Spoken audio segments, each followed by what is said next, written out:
Assalamualaikum warahmatullahi wabarakatuh.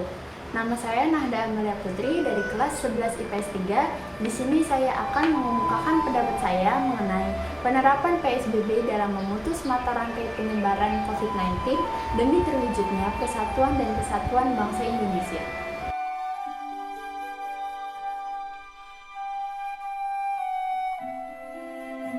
Penerapan pembatasan sosial berskala besar atau PSBB dinilai mampu memutus mata rantai penyebaran virus corona atau COVID-19. Hal itu disampaikan juru bicara pemerintah untuk penanganan COVID-19, Ahmad Yuryanto. Menurutnya, banyak hal yang bisa didapatkan dari kebijakan PSBB. Misalnya, mencegah terjadinya kerumunan orang dalam skala besar dalam beberapa konteks. Sebagaimana diketahui, Menteri Kesehatan Terawan Agus Putranto telah merestui Provinsi DKI Jakarta menerapkan kebijakan PSBB. Langkah tersebut dipilih sebagai usaha menekan dan memutus mata rantai penyebaran virus corona atau COVID-19. Menteri Kesehatan menyetujui PSBB di ibu kota. Artinya, ini adalah upaya berskala besar terkait untuk bekerja dari rumah, belajar dari rumah, dan beribadah dari rumah. Akan banyak yang bisa didapatkan terkait PSBB. Di antaranya, mencegah terjadinya berkumpulnya orang, baik dalam konteks berkumpul karena alasan kesenian, budaya, dan olahraga. Yuryanto meminta agar masyarakat memaknai PSBB sebagai sebuah untuk pembatasan mobilitas orang-orang. Dia mengklaim keputusan tersebut semata-mata hanya untuk menghindari kemungkinan penyebaran COVID-19 makin meluas. Mari dipahami bahwa ini dimaknai kita membatasi mobilitas setiap orang.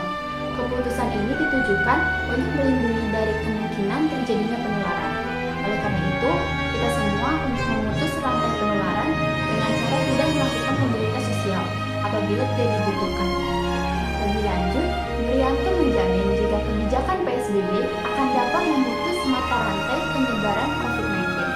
Tujuan PSBB adalah betul-betul memberikan jaminan bahwa rantai penularan COVID-19 bisa kita putuskan. Tutupnya. Sebelumnya, keputusan tersebut tertuang dalam Keputusan Menteri Kesehatan Republik Indonesia tentang penempatan pembatasan sosial berskala besar di wilayah Provinsi DKI Jakarta dalam rangka percepatan penanganan coronavirus disease 2019 di wilayah Provinsi DKI Jakarta.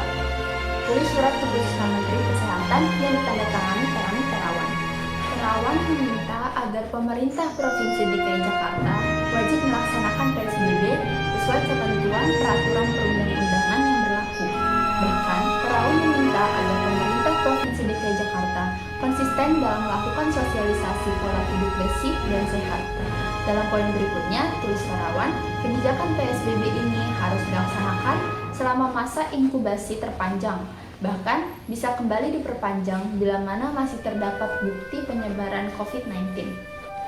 Di satu sisi, memang PSBB masih memberikan ruang bagi masyarakat untuk beraktivitas dan memenuhi kebutuhan hidupnya. Namun di sisi lain, PSBB yang hanya berbentuk imbauan ini dianggap tidak memiliki upaya paksa bagi pergerakan masyarakat, khususnya dalam pencegahan penyebaran COVID-19. Terbukti dengan telah dilakukannya social distancing dalam beberapa waktu ini, namun tetap saja penyebaran virus corona terus meningkat. Sehingga tidak salah kemudian banyak pihak beranggapan bahwa PSBB tidak efektif dalam menangani COVID-19. Namun, jika kita menelaah lebih mendalam lagi dan melakukan perbandingan, meskipun angka kasus COVID-19 bertambah dan menimbulkan korban, namun secara matematis, angka kematian karena COVID-19 dibanding jumlah penduduk Indonesia yang sehat atau belum terjangkit COVID-19 masih jauh lebih kecil. Artinya, kondisi demikian menunjukkan masih adanya kesempatan bagi kita untuk menerapkan PSBB secara lebih serius, agar jumlah penduduk terjangkit COVID-19 tidak bertambah. Sehingga pemerintah berkeyakinan bahwa PSBB saat ini merupakan opsi terbaik dari segi pencegahan, bukan penyembuhan, agar tidak terlalu mengganggu perekonomian Indonesia.